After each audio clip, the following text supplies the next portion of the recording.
My name, as Alessandra said, is Dirk De Ketelaere. I'm a hydrologist. I've now been living in Malta for the last 35 years. And just in case, Malta is located due south of Sicily. And we are somehow at a lower compared to Tunis. So if there is a heat wave at the moment in Tunis, you can be sure that we are also in the same heat wave. For my presentation today, I would like to present you with our project that ran over 3 years, and in which the Malta case study focused on the safeguarding of the green and blue open spaces of Malta's Grand Harbor.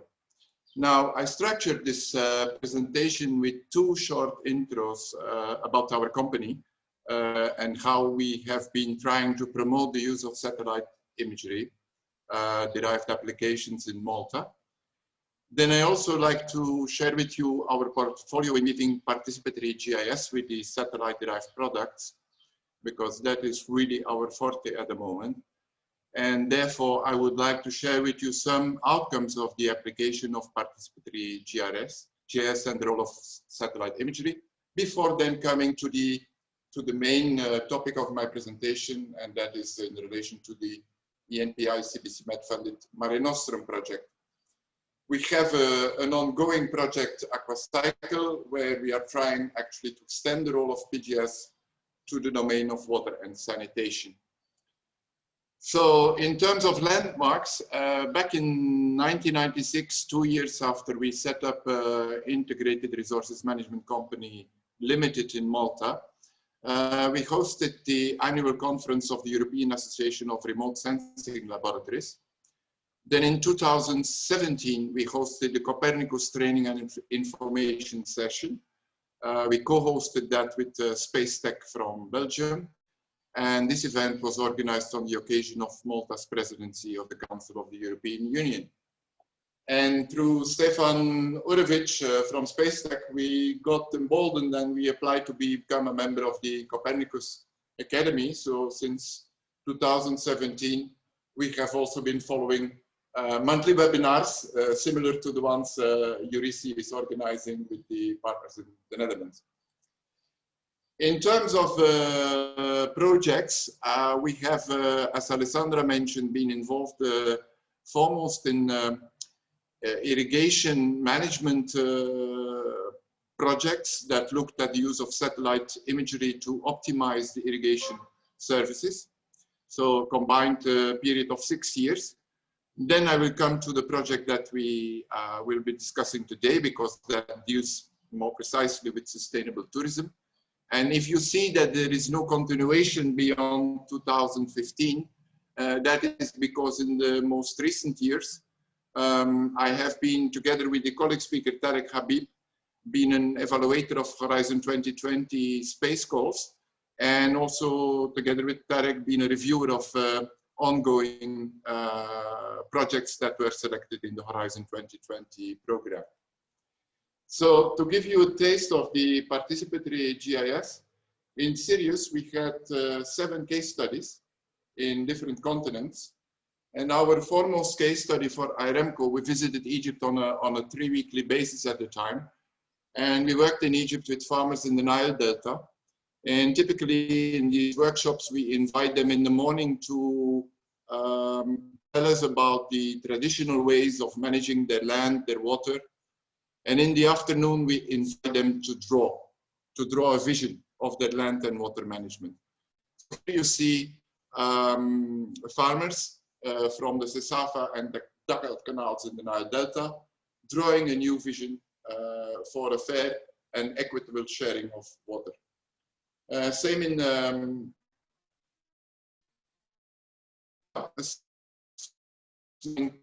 Mediterranean climate, where the farmers explained to us on the basis of a satellite image that they were in conflict with the downstream of a dam. And the lady with the colorful dress is actually very, is listening very intently, because she is a responsible representative of the Brazilian Water Authority. So when they informed her that the conflict could be resolved by relocating a reservoir that had been built in their area, that was actually executed within 3 months from that meeting. Also in Brazil, we used again satellite imagery for farmers to explain to us their water management situation. Here in Morada, they wanted to replace their irrigation system, and then they set about drawing how this new irrigation system would look like. So I have to rush through this. It would be a separate presentation altogether, but I wish to share with you now some outcomes of the Mare Nostrum project, where we looked at safeguarding the blue and green open spaces. Now, on the left, you have a satellite image which you may think that Malta looks a very green island. Actually, we are an extremely densely populated island. Hardly any spaces left for open spaces. You see here on the bottom right picture of St. Elmo, which guards the entrance to the Grand Harbor.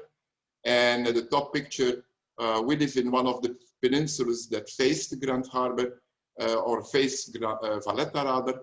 And this is a picture from our roof, where you see that basically we are looking at the stone forest. Evidently in this project, we were looking at reviewing legislation, policy, and existing research on ICZM. I chose this case study of the Grand Harbor because we realized that there was a really high rate of further development in this area. And we try to bring this into view by mapping the open spaces. Now, for that, we set about extracting first and foremost relevant features, such as the built-up areas. There's so many fortifications in Malta, all dating back to the times of the knights. There are kilometers and kilometers of fortifications. They're shown here in brown on this map. And this map suggests there are also some wooded areas. To characterize these open spaces, we were interested to collect information about their current use, and there we distinguish between what is agriculture, what is natural, and what is man-made. We also wanted to understand better what is the level of access, the means of access, and whether these natural open spaces were disturbed or undisturbed, or in the case of man-made open spaces, what about their maintenance? So we used georeference satellite imaging to then add the polygons of the built-up areas, masking those away, and we end up with potential open spaces. And then we set about printing maps, and in red you see here the polygons of potential open spaces. And on the left you see a code book, because all the legends that we drew up had to be synthesized into the smallest possible notation, so as not to complicate the field survey. Also note that we are particularly interested in tree types. So also the tree types were registered. And coming back from field, on the left you see a data sheet, and on the right you see the annotation of the printed A3 copies of the survey sheets. So keying that in Excel and digitizing it, we use the integrated land and water information system of ITC, where we've been using since the very outset. And finally, I share here a few maps which depict the outcome of the surveys. So for example, on the right, you see the natural, agricultural, and man-made open spaces, the levels of access, the tree cover, and in this case, the tree cover is the canopy cover, the degree of disturbance of the natural open spaces, and the level of maintenance in man-made open spaces. Now, for the last map, an interesting anecdote perhaps is that we had two survey teams. One was composed of entirely Maltese surveyors. The other was composed of a Greek lady and a Dutch lady. And because of their cultural background, diverse cultural background, their interpretation of the level of maintenance was entirely different. So whereas the Greek lady would rather be happy if there was playing grounds with sufficient safety features. The lady from the Netherlands also wanted to see that they were properly painted and in nice colors. So there is a little bit of ambiguity always in producing these kind of maps, of course. Now, coming to the tourism, we invited the local community to not only comment and share these maps, but we invited them to draw heritage tales. Tales that would connect the area that has an extremely rich history from a historical, cultural, religious, unit point of view, and also connected with the blue open spaces, because there are very attractive yacht marinas. It's a real pleasure to walk around this area, especially if you follow the seashore. We did that through the organization of something like 10 workshops with the local community. We supplied Wacom tablets for participants to draw. Amazingly, we had in one workshop participation of 6 mayors, because it really caught their imagination that people reported back that they had seen our maps, and that some of the open spaces which were showing as open spaces on our maps had already disappeared in the time we were doing the field mapping. So it proved an extremely important exercise. We collated all the aspirations of the local community in a charter that we put online and invited people to subscribe to. And the foremost champion of our research was Her Excellency, the President of Malta, who at the time ran an NGO for the well-being of society, and she could therefore easily connect her work with the aspirations of her own NGO. Today, you can still go in more detail through all our results. There is a dedicated website where you can explore the maps in more detail. I showed you the overall outcome. Obviously, you can zoom, etc. Look at pictures of these sites. You can see how we invited to draw a trail, read up in more detail on the charter, and then another takeaway is that we produced a 2-hour documentary on this research, which was screened 4 times on national TV in Malta. It is in the Maltese language, which is an interesting topic on its own, being a language of Semitic origin.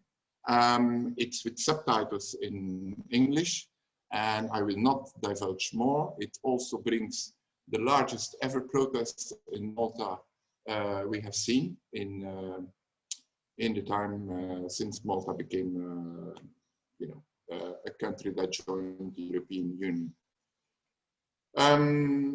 Just a hint, we never stand still. In our ongoing projects, we are trying to apply the PGIS once again, and this time to the application of drawing up treated wastewater reuse action plans.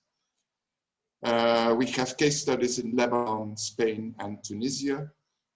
Just to give you an idea, we will demonstrate the new treatment system in these 3 countries. Some of the maps are styled with many places of interest.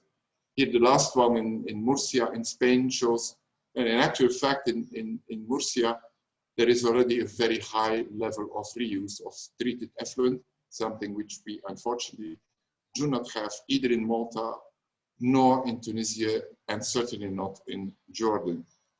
So with this, I thank you for your attention, sharing also a picture with Her Excellency, the President of Malta, and where it also brings my partner. Together we run the company since 1994. And it also brings our daughter, who decided in her teenage years that her parents worked far too hard and she was never going to take up our business. And well, things can turn around. Today she is working in cybersecurity and she's clocking 90-hour working weeks. So I don't clock those anymore. I used to, but she is working certainly very hard too. So thank you all for your attention. Feel free to ask questions. I'll be most happy to answer them. Thank you.